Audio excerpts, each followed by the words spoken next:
Sementara untuk power rakitan ini menggunakan yaitu 12 set transistor final, sama antara kiri dengan kanan. Jadi seperti inilah tampilan sebuah power, yaitu pesanan sahabat-sahabat yang sudah selesai saya garap. Dan untuk tampilan di belakang sebuah power rakitan Ismail Dadang yang seperti ini.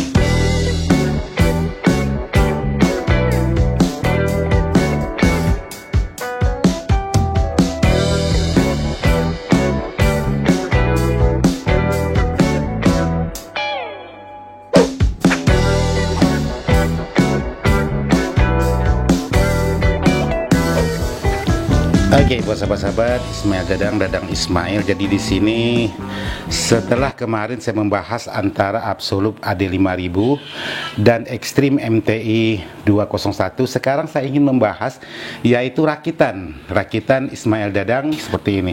Jadi penampilan elegannya ya pasti pabrikan.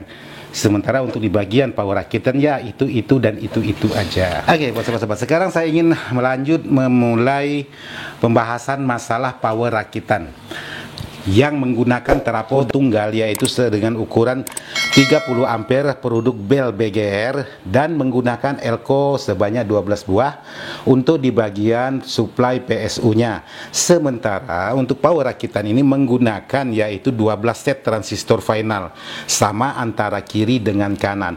Bang, apakah tidak kebanyakan untuk sebuah power kelas AB untuk di bagian transistornya, sementara antara kedua power yang di bawah tadi yang menggunakan kelas H itu untuk di bagian transistornya tidak sebanyak seperti yang abang rakit. Jadi perlu sahabat ketahui, ini power rakitan yaitu kelas AB. Jadi kalau kelas AB itu kadang-kadang kekuatan juga didukung oleh transistor-transistor yang tidak juga boleh terlalu banyak dan tidak boleh juga terlalu sedikit.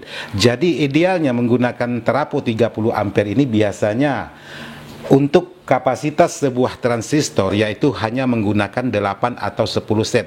Kok abang menggunakan 12 buah? Supaya power ini tidak cepat panas untuk di bagian transistor finalnya.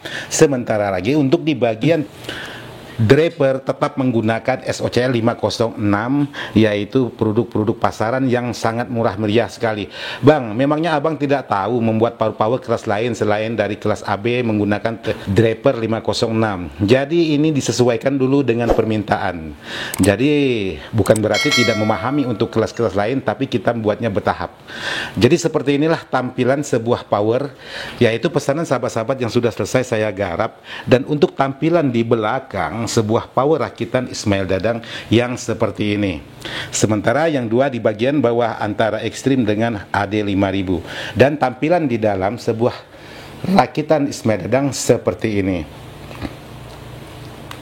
Jadi buat sahabat-sahabat Ismail Dadang, seperti inilah hasil dari rakitan-rakitan yang pesanan-pesanan yang harus diselesaikan. Jadi buat sahabat-sahabat, untuk sebuah power seperti ini, untuk SPK 18 dikali 4 buah sangat pas sekali, apalagi karakternya karakter sub, tapi bukan untuk karakter mid ataupun karakter yang lain. Tapi kalau untuk sub ataupun low, sebuah power seperti ini saya rasa sangat dapat sekali, sama dengan power yang pabrikan di bawah seperti ini.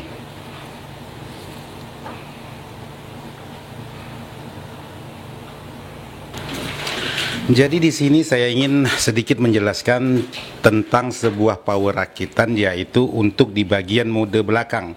Oke, jadi di bagian belakang yaitu sebuah power rakitan Ismail Dadang juga ada salah satu mode di sini dipersiapkan yang bertuliskan antara brick dengan stereo. Apa fungsinya antara brick dengan stereo? Sebuah power rakitan Ismail Dadang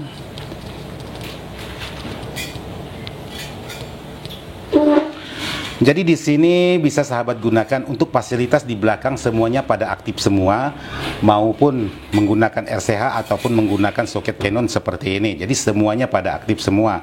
Demikian juga di bagian output, yaitu untuk di bagian speakon ataupun menggunakan bending post seperti ini. Jadi semuanya itu bisa digunakan untuk di bagian bending post dan lain sebagainya. Jadi untuk di bagian posisi belakang sebuah power rakitan, jadi ini power pabrikan.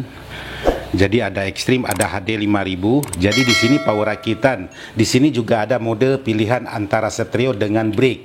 Sementara untuk power pabrikan sangat banyak sekali mode-mode yang bisa sahabat pilih. Entah itu paralel, entah itu stereo dan brake, atau kekuatan atau kelipatan. Demikian juga untuk di bagian yang HD. Seperti itu. Jadi bisa sahabat pilih tergantung maunya sahabat. Cuman ya seperti ini barang lama sahabat-sahabat bisa pastikan. Jadi saya ingin menjelaskan sebuah power rakitan saya. Jadi di sini ada menggunakan RCH Gold. Ini bisa sahabat gunakan kalau memang tidak paham dengan menggunakan atau tidak ada jack di bagian Canon. Jadi kalau memang sahabat-sahabat untuk input mau menggunakan Canon, semuanya pada aktif. Demikian juga untuk di bagian output, kalau sahabat mau menggunakan jack Spicon ya juga aktif. Menggunakan bending post output speaker seperti ini juga bisa digunakan, karena semuanya fasilitas di bagian belakang bekerja pada semestinya sesuai yang sudah tertera. Dan kali ini saya ingin berbagi apa fungsinya antara mode stereo dan brake. Jadi di sini saya sudah membuatkan antara mode stereo dan brake. Jika sahabat geser di bagian modenya mode stereo, maka power ini menggunakan standar yaitu kekuatan 506. Tidak ada kelipatan, tidak ada kekuatan murni, yaitu kekuatan sesuai dengan kit draper yaitu kit draper 506 seperti ini. Nah, bagaimana kalau mode sahabat geser di bagian posisi brake? Maka di sini sebuah power ini akan bekerja sama. Di bagian kit draper menggunakan tape, maka tape-nya juga bekerja. Beda dengan sahabat geser di bagian stereo, maka di bagian tape-nya tidak bekerja, hanya menggunakan betul-betul dari preampnya saja. Tapi setelah sahabat geser menggunakan yaitu di bagian brake, maka si draper dengan tepan itu bekerja, semuanya pada bekerja pada semestinya, dan kelipatan tenaganya itu sangat besar sekali. Dan di sini jika sahabat lobah menggunakan mode brake, maka dia akan bekerja sama dengan kekuatan yaitu di bagian penguat input ini. Jadi penguat input ini setelah sahabat brake, maka penguat input ini bekerja untuk menyuplai sinyal di bagian 506-nya ini, dan 506-nya ini sebelum masuk ke bagian transistor finalnya ini melalui tepannya dulu. Jadi untuk tepannya mungkin kelihatan, kalau tidak salah kelihatan seperti ini buat sahabat-sahabat. Jadi kalau sahabat menggeser di bagian belakang ini mode brake, maka semuanya bekerja sesuai yang sudah saya rakit. Jadi seperti ini aja yang bisa saya jelaskan buat sahabat. Dan kalau memang sahabat mengalami kendala untuk di bagian mesin salah satunya, maka di sini saya sudah menyiapkan yaitu sekring yang bisa sahabat perhatikan atau sahabat ukur di bagian samping. Jadi sekring ini sangat aman sekali, saya simpan di bagian samping, dan di bagian samping sebelah sana juga ada sekring. Jadi sahabat tinggal melepas di bagian sekring ini kalau memang sekring ini ada masalah. Jadi siapapun itu bisa mengerjakan, tidak takut dengan tegangan tinggi, karena tegangan tinggi berada di bagian dalam ini. Jadi sekringnya saya simpan di bagian sini supaya di saat sahabat buka penutupnya aja, maka sekringnya langsung kelihatan seperti ini.